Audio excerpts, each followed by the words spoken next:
يقول الأصمعي: بينما كنت أسير في البادية إذ مررت بحجر مكتوب عليه هذا البيت: أيا معشر العشاق بالله خبروا، إذا حل عشق بالفتى كيف يصنع.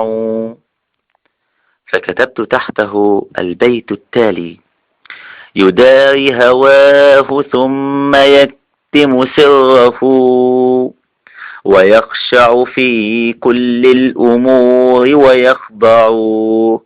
يقول: ثم عدت في اليوم التالي فوجدت مكتوبا تحت هذا البيت: وكيف يداري والهوى قاتل الفتى، وفي كل يوم قلبه يتقطع.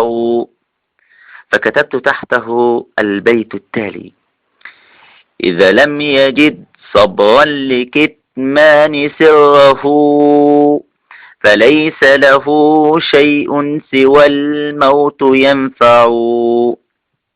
يقول الأصمعي: فعدت في اليوم الثالث فوجدت شابا ملقى تحت الحجر ميتا، ومكتوبا تحته هذان البيتان: سمعنا أطعنا ثم متنا فبلغوا، سلامي إلى من كان بالوصل يمنع.